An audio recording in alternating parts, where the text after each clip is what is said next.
Welcome to the Get Fit Guys, quick and dirty tips to slim down and shape up. My name is Ben Greenfield and I'm the Get Fit Guy. In this episode, you're going to learn 5 big fitness mistakes to avoid this year. Let's jump into this episode. The past 2 years, I've released an episode in the first month of the year that's devoted to helping you achieve your fitness goals as quickly as possible, while also avoiding common mistakes. So these episodes include the 6 best ways to stick to your New Year's resolution and the top 6 New Year's resolution mistakes. Well, I'll put a link to those over at quickanddirtytips.com in the show notes for this episode, which is episode number 219. So now, in the spirit of keeping the ball rolling, I'm going to warn you about 5 fitness mistakes that can keep you from reaching your goals. Mistakes that you can now avoid for faster fitness results. So, without further ado, let's jump right in. The first fitness mistake is eating to exercise, then exercising to eat. It's a little bit funny if you think about the daily habits of many exercise enthusiasts. We wake up, we eat lots of food, we go to the gym so we can burn that food off, and then eat after the workout so we can refill our food stores.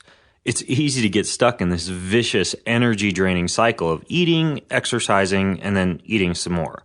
But exercise can actually become more fun and much more meaningful when, instead of being utilized as a calorie-burning movement protocol, it's instead used to prepare you for specific events in life, like exercising to get ready for a triathlon, a run, a golf tournament, or a tennis game. Exercising to look good in your swimsuit in the summer. Exercising to get out and get fresh air and experience nature. Frankly, it's stressful on the body to push it into a consistent cycle of working hard to digest food, then working hard to burn that food off. So ask yourself an honest question. Do you simply exercise because you ate a few too many cookies the night before? Or is your exercise more meaningful than that? And now let's move on to mistake number 2. Mistake number 2 is sitting all day and then exercising. Well, research has shown that no matter how much you exercise at the beginning or the end of the day, you still have a significant cardiovascular and chronic disease risk factor if you spend 8 hours a day sitting, or even more than 2 hours at any given time. So rather than feeling like you need to rush off to the gym after work to combat your sedentary day, wouldn't it be nice to have your workout be optional since you spent all day being physically active?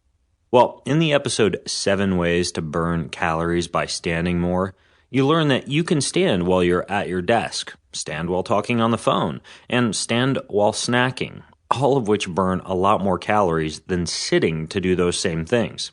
Additionally, in my episode on unconventional ways to burn fat, you learned even more tricks to make that end-of-the-day workout optional, like stopping once in a while to do jumping jacks or squats, yes, even in your office or your bathroom stall, wearing a weighted vest, and even doing deep breathing exercises. If you make it a habit, you can build in some exercise all day long. For example, while I'm recording this episode, I'm standing. I also do 10 squats after I finish fixing each writing mistake. Easy, huh? Okay, let's jump into mistake number 3, which is staying at comfortable temperatures. I was actually listening to a guy named Daniel Vitalis speak recently at a conference. He used the interesting contrast of a big, lean, mean, gray wolf and a domesticated, pampered, scrawny chihuahua.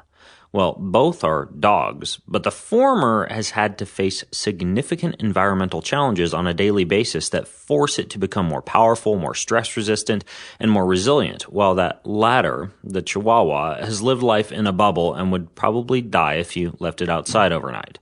So whenever I subject my body to things like a daily cold shower or a weekly visit to sweat things out in the sauna, or avoid fussing around with the temperature control settings in my car, or sleeping in a very cold room, I remind myself that I'm becoming more like a strong wolf than a wimpy chihuahua. Well, by subjecting your body to some discomfort every day, including not relying on your indoor heater and air conditioner constantly, you force your body to shift blood and produce fat-burning hormones like adiponectin. and protective proteins like heat shock proteins, all of which give you superior fitness and fat loss and help you achieve your fitness goals faster. So mistake number 4 is not having a clearly defined goal. Quick question. What's your fitness goal for 3 months from now? Running a 5K? Losing 20 pounds of fat? Dropping 3 pant sizes? Getting your triglycerides below 100? Or do you have this vague goal to just look good or weigh less or feel healthy? Well, unless you have a scheduled and clearly defined goal, you're setting yourself up to fail. One of the first things that I personally do in January of each year is I sit down and make a schedule of which events I want to compete in or achieve. But I don't stop there. I then whip out my credit card and sign up for those events. And I don't stop there either. I then post those events to my Facebook page so people know I signed up, giving me some pretty powerful extrinsic motivation and accountability. So rather than vowing to look good in a swimsuit, why not go and buy that swimsuit that's 3 sizes smaller than what you're wearing right now? Then hang it in your bathroom so you have to see it every day. Then take a photo of it, post it to whatever social media account you use, and tell the world you're going to be wearing that at the beach exactly 3 months from now. See the difference between that and just wanting to weigh less?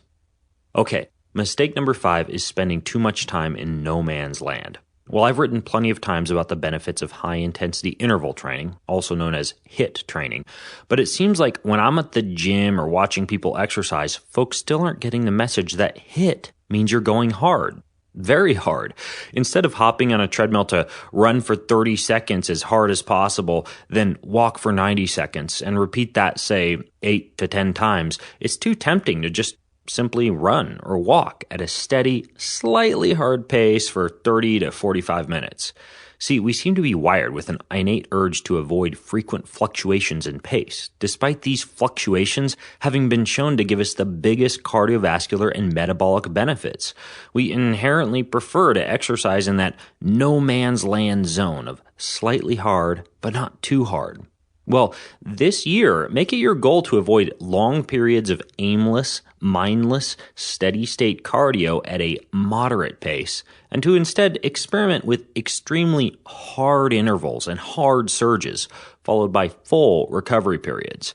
The latter will get you far more fitness bang for your buck. So that's it. Do you have more questions about these 5 fitness mistakes that can keep you from reaching your fitness goals? Well, go to facebook.com/getfitguy and ask your questions there. And until next time, I'm the Get Fit Guy asking you, what are you waiting for? Go get fit.